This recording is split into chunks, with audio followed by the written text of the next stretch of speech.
Hi friends, welcome to government jobs portal. So ఈరోజు current affairs తెలుసుకుందాము. Current affairs అంటే ఏంటి, అసలు మన చుట్టూ ఏం జరుగుతున్నాయి, ఏవి ఇన్ఫ్లుయెన్స్ అవుతున్నాయి, పక్క రాష్ట్రంలో ఏం జరుగుతుంది, పక్క దేశంలో ఏం జరుగుతుంది, లేదంటే బ్యాంకింగ్ సిస్టంలో ఏం జరుగుతుంది, రైల్వే సెక్టార్లో ఏం జరుగుతుంది. సో ఇలాంటి విషయాలన్నిటి గురించి తెలుసుకోవడమే కరెంట్ అఫైర్స్. ఈ కరెంట్ అఫైర్స్లో అన్నీ వస్తాయి, ప్రతి దాని గురించి మనకి క్వశ్చన్ అనేది రావచ్చు. ఎగ్జామ్ పాయింట్ ఆఫ్ వ్యూలో ప్రతి కాంపిటేటివ్ ఎగ్జామ్లో కరెంట్ అఫైర్స్ ఇప్పుడు చాలా ఇంపార్టెంట్ రోల్ ప్లే చేస్తుంది. ఎందుకంటే అసలు ఆ క్యాండిడేట్ ఎంతవరకు తన చుట్టూ జరిగే విషయాలు తెలుసుకుంటున్నాడు, ఎంత ఇంట్రెస్ట్ ఉంది, కొత్త విషయాలు తెలుసుకునే ఇంట్రెస్ట్ ఎంత ఉంది, తను నెక్స్ట్ జాబ్లో జాయిన్ అయినప్పుడు ఇలాంటి కొత్త విషయాలు నేర్చుకునే కెపాసిటీ తనకు ఉందా, చుట్టూ ఏం జరుగుతుందో తెలుసుకునే కెపాసిటీ ఉందా. సో ఇలాంటివన్నీ కరెంట్ అఫైర్స్ ద్వారా చెక్ చేస్తారు. అండ్ ఓన్లీ మన నాలెడ్జ్ కాదు, ఆ కరెంట్ అఫైర్స్ తెలుసుకొని వాటికి అనుగుణంగా మనం ఎట్లా మన జాబ్లో మనం వర్క్ చేస్తున్నాము అనేది తెలుసుకుంటారు. సో అందుకని కరెంట్ అఫైర్స్ చాలా important. And apart from that marks కూడా మనకి చాలా ఈజీ స్కోరింగ్, మనకు ఆ బిట్ తెలిస్తే 1 మార్క్ వస్తుంది ఖచ్చితంగా. అంటే మన ఎక్కువ నాలెడ్జ్ అనేది చాలా అవసరం. సో ఆ 1 మార్క్ అనేది మనం ఎంత చదువుకుంటే దాన్ని బట్టి మనకి మార్క్స్ అనేది వస్తుంది. సో ఎక్కువ నాలెడ్జ్ అనేది ఇంపార్టెంట్. సో ఈ కరెంట్ అఫైర్స్ ఎక్కువగా మనం ఎలా ఇంప్రూవ్ చేసుకోవచ్చు అంటే, ఫస్ట్ న్యూస్ పేపర్ అనేది ఇంకా అల్టిమేట్. డైలీ మార్నింగ్ మనం న్యూస్ పేపర్ చదివితేనే మనకి ఆ కరెంట్ అఫైర్స్ అనేవి మనం చదివి నేర్చుకునేదానికన్నా కరెంట్ అఫైర్స్ మనం ఫాలో అయ్యి అర్థంగా మనకి బాగా గుర్తుంటాయి అండ్ హెల్ప్ అవుతాయి కూడా. నెక్స్ట్ ఈ బ్యాంక్ ఎగ్జామ్స్ కానీ ఏదైనా ఎగ్జామ్స్లో కానీ మనకి ఎగ్జామ్ అయిన తర్వాత ఇంటర్వ్యూ ఉందనుకోండి, అప్పుడు మనం వాటి గురించి ఏం జరిగింది అని మనల్ని క్వశ్చన్ చేస్తారు. సో మనం క్వశ్చన్కి ఆన్సర్ చేయాలి అని అంటే మాత్రం ఖచ్చితంగా మనకి ఆ విషయం మీద అవగాహన అనేది ఖచ్చితంగా ఉండాలి. సో ఆ ఇంటర్వ్యూ ఫేస్ చేయడానికి కూడా మనకి కరెంట్ అఫైర్స్ చాలా ఇంపార్టెంట్. మన ఒపీనియన్ కూడా అడుగుతారు. సో దాన్ని కేవలం బిట్ల వైజ్గా నేర్చుకోవడం కాకుండా అసలు దాని గురించి ఏంటి అనే దాని గురించి మనకి ఒక నాలెడ్జ్ ఉండాలి. సో ఈ కరెంట్ అఫైర్స్ అట్లా ఉపయోగపడతాయి. Next, so easy scoring and newspaper చదివాక సంథింగ్ ఇలా కరెంట్ అఫైర్స్ వీడియోస్ ఫాలో అవ్వడం. అప్పుడు మనకి ఓకే ఈ బిట్ ఇలా చదివాను, ఇలా అడగచ్చు అనే ఐడియా వస్తుంది. Next practice, number of quizzes చేయాలి. క్విజ్ కానీ ప్రాక్టీస్ టెస్ట్లు కానీ రాస్తూ ఉంటే అప్పుడు మనకి కరెంట్ అఫైర్స్ అనేది నాలెడ్జ్ అనేది పెరుగుతుంది. సో ఇప్పటి నుంచి మనం కరెంట్ అఫైర్స్ క్లాసెస్ చూద్దాము. సో 1st ఆగస్ట్ 2017లో ఏమేమి జరిగినాయి మన స్టేట్లో కానీ మన కంట్రీలో కానీ లేదంటే మన వరల్డ్లో కానీ ఏమేమి జరిగినాయి అనే విషయాలన్నీ మనం ఈరోజు చూడబోతున్నాం. So let's get started. So first ఏంటంటే, Rajya Sabha passes constitution 123rd amendment bill 2017 with amendments. Amendment అంటే ఏంటి, ఉన్న వాటిలో చేంజ్ తీసుకురావడం. మనకి ఇలా కాన్స్టిట్యూషన్లో చాలా అమెండ్మెంట్స్ అనేవి జరిగాయి. దాంట్లో 123rd అమెండ్మెంట్ అనేది జరిగింది రాజ్యసభలో. సో ఎందుకు జరిగింది, to establish A national commission for backward క్లాసెస్కి ఒక నేషనల్ కమిషన్, ఒక కమిషన్ని ఎస్టాబ్లిష్ చేయడం కోసం ఈ అమెండ్మెంట్ అనేది తీసుకొచ్చారు. యాక్చువల్గా ఈ రూల్ లేదు, ఈ బిల్ లేదు. బట్ క్లాజ్ 3 ప్రకారం ఈ కమిషన్ని ఎస్టాబ్లిష్ చేయకూడదు. కానీ ఆ క్లాజ్ 3ని పక్కన పెట్టి 123rd అమెండ్మెంట్ చేసి ఒక బిల్ పాస్ చేశారు. దేనికోసం, national commission for backward classes. దీనివల్ల, ఈ అమెండ్మెంట్ వల్ల కొత్త ఆర్టికల్ అనేది మన కాన్స్టిట్యూషన్లో యాడ్ అయింది. ఏంటది, 338B. 338Bలో మనకి ఈ national commission for backward classes అనేది ఉంటుంది. ఈ ఆర్టికల్లో ఏమేమి ఉంటాయి, about the constitution and powers of the national commission for backward classes. అసలు కాన్స్టిట్యూషన్లో ఎలాంటి రూల్స్ అండ్ రెగ్యులేషన్స్ ఈ కమిషన్ ఇంప్లిమెంట్ చేస్తుంది అనే ఈ కమిషన్ సంబంధించిన విషయాలన్నీ ఈ 338B ఆర్టికల్లో ఉంటాయి. సో ఇది 123rd అమెండ్మెంట్ అనేది జరిగింది. Next, government LPG subsidy by March next year. Already మనకి ఇప్పుడు ఎల్పిజి సబ్సిడీ నడుస్తుంది. సో ఆ సబ్సిడీని ఎండ్ చేయాలని చూస్తున్నారు. ఎప్పుడు, నెక్స్ట్ ఇయర్ మార్చ్ కల్లా. అయితే గవర్నమెంట్ ఏం చెప్పిందంటే, స్టేట్ రన్ ఆయిల్ కంపెనీస్ అన్నిటికి సబ్సిడీ ద్వారా ఇచ్చిన cooking gas or LPG gases ఆ ప్రైజెస్ అన్నిటిని ఒక సిలిండర్కి 4 రూపాయలు పెంచమని గవర్నమెంట్ అనేది ఆర్డర్ చేసింది. ఎందుకంటే నెక్స్ట్ ఇయర్ మార్చ్ కల్లా ఈ సబ్సిడీ అనేది తీసేయడం కోసం. ఇక్కడ మనకి ఇంపార్టెంట్ బిట్ ఏంటంటే petroleum and natural gas minister ఎవరంటే ధర్మేంద్ర పార్ధన్. ఈయన మన petroleum and natural gas minister. So 4 rupees ప్రతి సిలిండర్ మీద పెంచమని గవర్నమెంట్ అన్ని స్టేట్ ద్వారా రన్ అయ్యే ఆయిల్ కంపెనీస్ అన్నిటికి ఆర్డర్ చేసింది. ఎందుకు? నెక్స్ట్ ఇయర్ మార్చ్ కల్లా ఈ ఎల్పిజి సబ్సిడీ అనేదాన్ని ఆపేయడం కోసం. Next, dead line to apply for crop insurance scheme extended to August 15. యాక్చువల్గా ఏం జరిగిందంటే మహారాష్ట్ర గవర్నమెంట్ వాళ్ళు ఏం చేశారు, union governments crop insurance scheme అనేది ఒకటి ఉంది. దాని ద్వారా మనం క్రాప్ మీద ఇన్సూరెన్స్ తీసుకోవచ్చు. సో మహారాష్ట్ర గవర్నమెంట్ ఏం చేసింది, అది యాక్చువల్గా July 31 వరకు ఉంది, కానీ చాలామంది అప్లై చేసుకోకపోవడం వల్ల మళ్ళీ దాన్ని August 5 వరకు ఎక్స్టెండ్ చేశారు. ఎక్కడ? మహారాష్ట్రలో. So dead line to apply for crop insurance scheme extended to August 5 for subscribing to the union governments crop insurance scheme. Central government ఇచ్చే ఇన్సూరెన్స్ స్కీమ్కి అప్లై చేసుకోవడానికి August 5 వరకు మనకి డేట్ అనేది ఎక్స్టెండ్ చేశారు. ఎక్కడ? మహారాష్ట్రలో. Maharashtra agriculture minister Pandurang Phundkar. ఈయన ఈ స్కీమ్ని ఎక్స్టెండ్ చేశారు, ఎందుకంటే ఆయన అగ్రికల్చర్ మినిస్టర్ కాబట్టి. ఏ స్టేట్కి? మహారాష్ట్రకి. So their applications will now be accepted till August 5th at bank branches only and not at common service centers. ఇప్పుడు ఈ అప్లికేషన్స్ అనేది ఖచ్చితంగా బ్యాంక్ బ్రాంచెస్లోనే అప్లై చేసుకోవాలి. ఇదివరకు అయితే కామన్ సర్వీస్ సెంటర్స్ దగ్గర కూడా అప్లై చేసుకునే ఛాన్స్ ఉండేది, బట్ ఇప్పుడు ఓన్లీ ఫ్యూ డేస్ కాబట్టి వీళ్ళందరూ బ్యాంక్ బ్రాంచెస్లోనే అప్లై చేసుకోవాలి. ఎక్కడ? మహారాష్ట్రలో. సో మహారాష్ట్ర క్యాపిటల్ ఏంటి? ముంబై. చీఫ్ మినిస్టర్ ఎవరు? Maharashtra chief minister Devendra Fadnavis and governor C Vidyasagar Rao. Next, SC bans use of 5 metals in fire crackers. SC అంటే సుప్రీంకోర్టు. సుప్రీంకోర్టు ఫైర్ క్రాకర్స్లో 5 metals-ని యూజ్ చేయకూడదు, వాటిని బ్యాన్ చేసింది. ఏమేమిటి అవేంటో చూద్దాం మనం. 5 harmful metals including lead and mercury in fire crackers as they cause enormous air pollution. Air pollution అనేది ఎక్కువగా జరుగుతుంది వీటి వల్ల. ఈ 5 metals మన ఫైర్ క్రాకర్స్లో అంటే మందుగుండు సామాగ్రిలో యూజ్ చేయడం వల్ల గాలి అనేది కలుషితం అవుతుంది, కాబట్టి వాటిని బ్యాన్ అనేది చేశారు సుప్రీంకోర్టు వాళ్ళు. సో ఈ బెంచ్ హెడ్ ఎవరు అంటే జస్టిస్ మదన్ బి లోకర్. ఈయన ఈ ప్రాసెస్ అంతటికి హెడ్ అన్నమాట, justice Madan B Lokur. So ఏమేమి మెటల్స్ బ్యాన్ చేశారు? ఫైర్ వర్క్స్లో మందుగుండు సామాగ్రిలో ఏమేమి మెటల్స్ యూజ్ చేయకూడదు. మనకి ఎలా ఇస్తాడంటే ఈ 4 ఆప్షన్స్ 5 ఆప్షన్స్ ఇచ్చి వీటిల్లో ఏది బ్యాన్ చేయలేదు అని ఇస్తాడు, లేదంటే మిగతా ఇచ్చి ఏది చేశారు. మనకి ఇప్పుడు బ్యాన్ చేసిన ఏమేంటి? Lithium, mercury, arsenic, antimony, lead. వీటిని మనకి బ్యాన్ చేశారు ఫైర్ క్రాకర్స్లో యూజ్ చేయకుండా.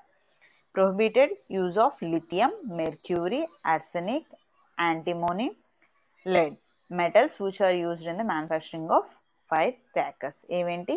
Lithium, mercury, arsenic, antimony, lead. So ఎన్ని మెటల్స్ బ్యాన్ చేశారు? 5 metals. ఆ బెంచ్ హెడ్ ఎవరు? Justice Madan B Lokur. దీంట్లో నుంచి ఒక త్రీ క్వశ్చన్స్ మనం ఫ్రేమ్ చేసుకోవచ్చు. ఏమేంటి? ఎన్ని మెటల్స్? 5 metals. ఎందుకు? Air pollution. ఆ బెంచ్ హెడ్ ఎవరు? Justice Madan B Lokur. ఆ 5 metals ఏంటి? Lithium, mercury, arsenic, antimony and lead. Next, PM Modi to inaugurate 2-day Rajaswa Jnan Sangam on 1st September in New Delhi. ఆయన PM Modi, prime minister Modi గారు 2-day రజస్వ జ్ఞాన సంఘం అనేదాన్ని 1st సెప్టెంబర్లో న్యూఢిల్లీలో ఇనాగరేట్ చేయబోతున్నారు. ఎందుకు అని అంటే the focus of the discussion will be on GST as well as on unearthing black money. ఆ 2 day ఇనాగ్రేషన్ ఆ ప్రోగ్రామ్ ఎందుకు అని అంటే జిఎస్టీ గురించి డిస్కస్ చేయడానికి, అలాగే బ్లాక్ మనీ గురించి కూడా డిస్కస్ చేయడం కోసం 2 day రజస్వ జ్ఞాన సంఘం. ఎప్పుడు? 1st September. ఎక్కడ? న్యూఢిల్లీ. ఎప్పుడు, ఎక్కడ, ఎలా, ఎందుకు, ఇవన్నీ చాలా ఇంపార్టెంట్. అవే మనల్ని ఎగ్జామ్లో అడుగుతారు. Next, projects worth rupees 425 crore approved by NMCG. Okay, ఇక్కడ NMCG అంటే ఏంటి? NMCG అంటే national mission for clean Ganga. National mission for clean Ganga. మనకి ఎబ్రివేషన్స్ కూడా ఎలాంటివి అడుగుతారంటే ఆల్రెడీ న్యూస్లో ఉన్నాయి అడుగుతారు. సో ఆ న్యూస్లో మనకి ఏ ఎబ్రివేషన్స్ వచ్చాయి అలాంటివే మనల్ని ఎగ్జామ్లో అడుగుతారు. సో ఇప్పుడు ఏంటంటే projects worth rupees 425 crores approved by NMCG. 425 crores అనేవి అప్రూవ్ అయింది national mission for clean Ganga. Ganga నదిని శుభ్రం చేయడానికని కొన్ని ప్రాజెక్ట్స్ అప్రూవ్ చేశారు. ఎన్ని ప్రాజెక్ట్స్? 7 ప్రాజెక్ట్స్ అప్రూవ్ చేశారు. అది మొత్తం కాస్ట్ ఎంత అవుతుంది అంటే 425 crores. 7 ప్రాజెక్ట్స్ ఎంత కాస్ట్? 425 crores. ఎప్పుడు జరిగింది meeting? 4th meeting. National commission for clean Ganga అనే ప్రోగ్రామ్ మీద 4th మీటింగ్లో ఈ ప్రాజెక్ట్స్కి ఇంత వర్త్ అవుతుంది. ఎన్ని ప్రాజెక్ట్స్? 7 ప్రాజెక్ట్స్కి 425 crores అవుతుంది అని 4th meeting national commission for clean Ganga ఇప్పుడు జరిగిన 4th మీటింగ్ అన్నమాట. నెక్స్ట్, దేనికి? Operation and maintenance cost for 15 years by central government and 100% central assistance. ఈ మొత్తం సెంట్రల్ గవర్నమెంటే భరిస్తుంది. ఆ ఆపరేషన్ అండ్ మొత్తం క్లీన్ చేయడానికి అండ్ దాని మెయింటెనెన్స్ కూడా 15 years వరకు central government and 100% central assistance. Central government అనేది 100% దాని సహాయాన్ని అందిస్తుంది. సో ఇక్కడ మనకి మోస్ట్ ఇంపార్టెంట్ ఏంటి? NMCG. NMCG అంటే ఏంటి? National mission for clean Ganga. ఎన్ని ప్రాజెక్ట్స్ అప్రూవ్ అయినాయి? 7 ప్రాజెక్ట్స్ అప్రూవ్ అయినాయి. ఎన్ని కోట్లు అప్రూవ్ చేశారు? 425 crores.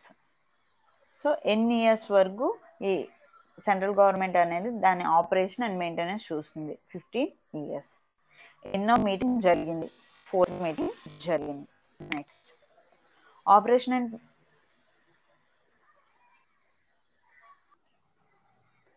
Next Swachh Survekshan launched in national capital. Swachh Survekshan, అసలు ఈ స్వచ్ఛ సర్వేక్షణ్ అంటే ఏంటి? To rank all 4041 cities and towns of the country based on infrastructure development for improved sanitation services and their sustainability, outcomes, citizen connect and visible impact on ground. అయితే అసలు స్వచ్ఛ భారత్ ఎలా run అవుతుంది, లేదంటే టౌన్స్లో కానీ సిటీస్లో కానీ ఎలాంటి ఇంప్రూవ్డ్ శానిటేషన్ ఫెసిలిటీస్ ఉన్నాయి, ఇలాంటివన్నీ కండక్ట్ చేయడానికి ఒక సర్వే అనేది ఈ అన్నిటి గురించి తెలుసుకోవడం కోసం ఒక సర్వే అనేది కండక్ట్ చేస్తున్నారు. అదేంటి? స్వచ్ఛ సర్వే. సో ఇది ఎక్కడ లాంచ్ అయింది? ఎక్కడ? నేషనల్ క్యాపిటల్ అంటే ఢిల్లీలో లాంచ్ అయ్యింది. ఎవరు లాంచ్ చేశారు? Union minister of housing and urban affairs minister ఎవరు? Narendra Singh Tomar. Union minister of housing and urban affairs minister ఎవరు? నరేంద్ర సింగ్ తోమర్. ఆయన ఈ సర్వేని లాంచ్ చేశారు. ఏం survey? Swachh Sarvekshan survey 2017. So first pan India survey to access sanitation levels in all the cities and towns of the country, impacting the lives of about 40 crore urban citizens. అసలు మన కంట్రీలో ఇలాంటి సర్వే అనేది first time జరగబోతుంది. Sanitation levels అంటే drainage system ఎలా ఉంది, water system ఎలా ఉంది, రోడ్స్ ఎలా ఉన్నాయి, ఇలాంటి విషయాలన్నిటి గురించి ఒక సర్వే చేయబోతున్నారు. అలాంటి సర్వే మన కంట్రీలో జరగడం ఇదే ఫస్ట్ టైం. అండ్ ఇలాంటి పెద్ద సర్వే జరగడం కూడా ప్రపంచంలోనే ఒక పెద్ద సర్వే అన్నమాట ఇది. Next, US President Donald Trump awards Medal of Honor to Army Medic 48 years later. So US President Donald Trump ఆయన ఒక ఆర్మీ అతనికి మెడల్ అనేది ఇచ్చారు. ఏం medal? Medal of honour. Medal of honour అనే మెడల్ని ఇచ్చారు. ఎవరికి? ఆర్మీ అతనికి. అతను ఏం చేశాడు? an army medic who ran into danger to save wounded soldiers during a Vietnam War battle despite his own serious wounds. అతనికి దెబ్బ తగిలినా కానీ వేరే సోల్జర్స్ని కూడా కాపాడాడు. సో అతనికి 48 years తర్వాత ఈ మెడల్ అనేది డొనాల్డ్ ట్రంప్ ప్రజెంట్ చేశారు. అతని పేరేంటి? James మ్యాక్లోన్. 48 years after the selfless acts of bravery, James McClown is now nationally recognized. So అతనికి మెడల్ ఆఫ్ ఆనర్ అనేది ఇచ్చారు. సో యుఎస్ ప్రెసిడెంట్ ఎవరు? Donald Trump. ఎన్నో ప్రెసిడెంట్? 45th president.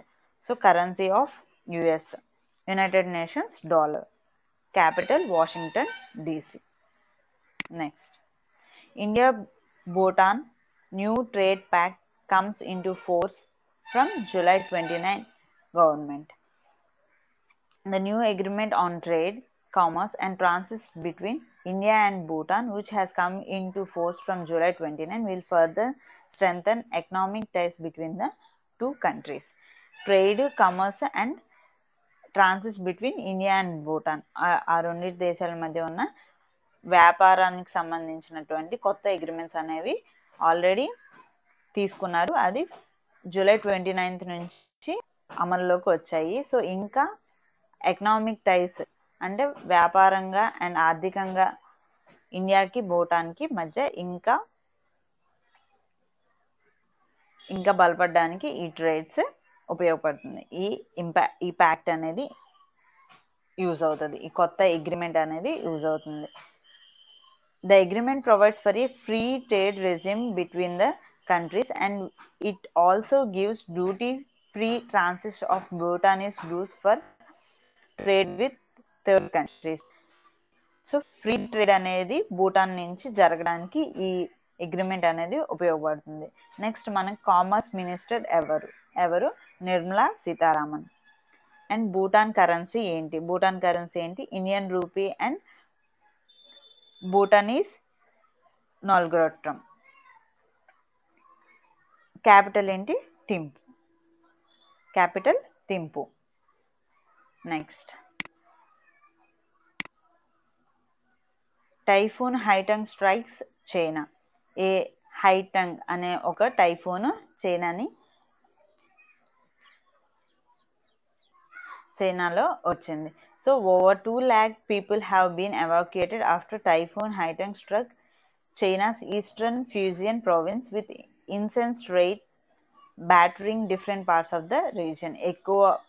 వర్షాలు ఎక్కువ అవడం వల్ల చైనాలోని ఈస్టర్న్ పార్ట్లో ఉన్న ఫ్యూజియన్ ప్రావిన్స్లో ఈ టైఫూన్ అనేది వచ్చింది. ఏంటది? హైటంగ్ అనే టైఫూన్. సో చైనా కరెన్సీ ఏంటి? రెన్బిన్మి. క్యాపిటల్ ఏంటి? Beijing. Prime minister Li Keqiang. President వచ్చి Xi Jinping. Prime minister Li Keqiang, president Xi Jinping. Next,